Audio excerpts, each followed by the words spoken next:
There is a stone in Egypt that should not exist, not because it's magical, not because it proves aliens, but because of something far stranger. It's too precise. A granite box in a chamber deep inside a pyramid. Its inner corners cut so exactly that engineers who have measured it with modern instruments still argue about how it was done. No glue, no motor, no electricity, and yet the surfaces are flatter than most machine shops manage today. For 100 years, the official answer to how has been copper, sand, and time. And for just as long, one very stubborn, very controversial writer has said, that answer doesn't survive contact with physics. His name is Graham Hancock, and this is a story of the granite that keeps humbling everyone who claims to fully understand it. Most people picture Egypt's mystery as the pyramids themselves, those enormous limestone mountains rising out of the desert. But limestone is soft. You can scratch it with a copper blade, break it with wooden wedges and water, and drag it into place with rope, ramps, and enough determined labor. Impressive? Yes. Physically impossible? No. The real puzzle is hiding inside those pyramids and scattered across a handful of temples nearby, and it's made of a completely different material, granite. Granite is an igneous rock, born from cooled magma, and it's built from 3 stubborn minerals fused together, quartz, feldspar, and mica. Quartz alone rates a 7 on the Mohs hardness scale. The standard geologists used to rank how easily one material scratches another. For comparison, a steel knife blade sits around 5.5. Copper, the tool ancient Egypt had in abundance, rates barely 2.5 to 3. Put plainly, copper should lose to granite every single time. And yet Egypt is full of granite that has been cut, drilled, and polished to a finish that still turns heads. Walk into the king's chamber at the Great Pyramid, and you're standing inside a room built entirely from granite beams and slabs, some individually weighing more than 70 tons, fitted together with precision that has outlasted earthquakes and 40 centuries of desert heat. Head down to the Valley Temple beside the Sphinx, and you'll find granite blocks jointed so tightly that you cannot slide a piece of paper into the seam. Look at a handful of surviving granite statues and sarcophagi, and you'll find surfaces so smooth that modern stoneworkers, when shown close-up photograph without context, have described them not as hand-carved but as machined. Then there are the drill cores, cylindrical plugs of stone pulled out when the ancient Egyptians bored holes into granite, several of which are on display in museums today. Some of these cores carry a faint spiral groove winding down their length, the kind of mark left when a drill bites into stone as it turns. Engineers who have studied these grooves over the decades have disagreed sharply about what they mean, but several have independently commented that the spacing and consistency of the marks look less like patient handwork and more like a mechanical, repeatable process. That disagreement between impressive ancient craftsmanship and something we don't fully understand yet is exactly the gap this video is going to sit inside. So what does mainstream Egyptology actually say happened? The standard explanation, taught in universities and printed on museum placards, goes like this. Workers use copper saws and copper tube drills, not to cut the granite directly, but to drag loose quartz sand across the surface. The sand, being roughly as hard as a quartz inside the granite, did the actual abrading, while the copper simply carried it back and forth. For rough shaping, teams pounded the stone with handheld balls of dolerite, a dense volcanic rock hard enough to batter granite into form. And behind both methods sits the explanation's real engine, enormous amounts of organized labor and time.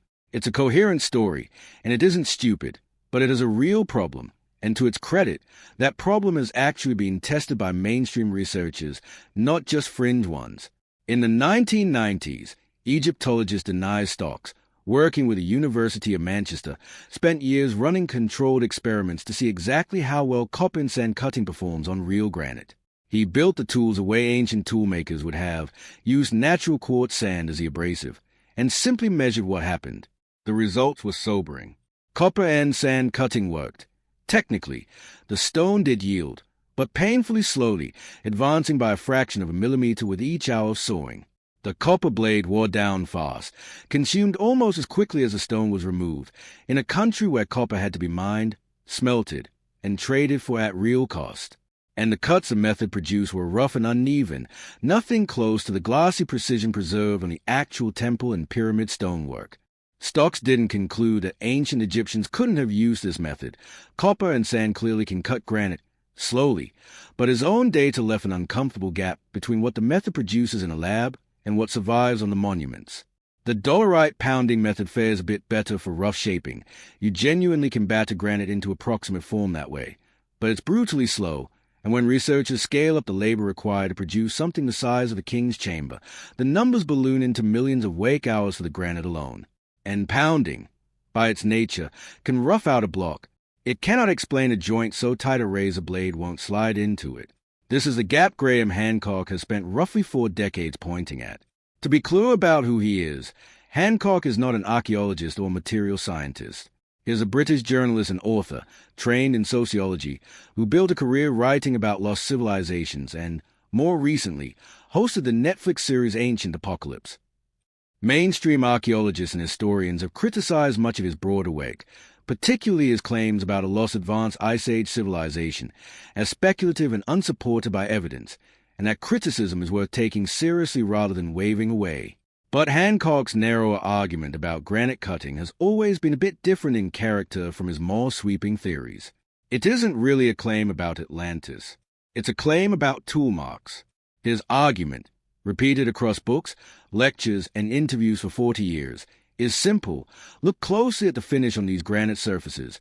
The flatness, the tightness of the joints, the way drilled holes come out perfectly round, and then go try to reproduce that finish using only copper and sand.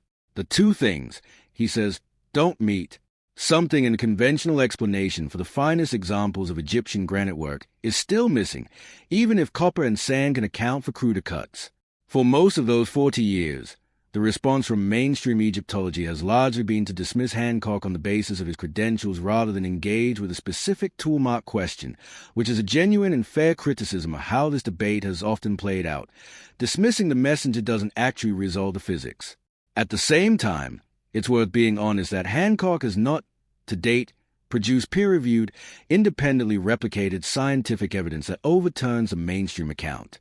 What exists right now is a real, documented engineering puzzle, acknowledged even by researchers who reject Hancock's other ideas, sitting alongside speculation that ranges from reasonable to unfounded.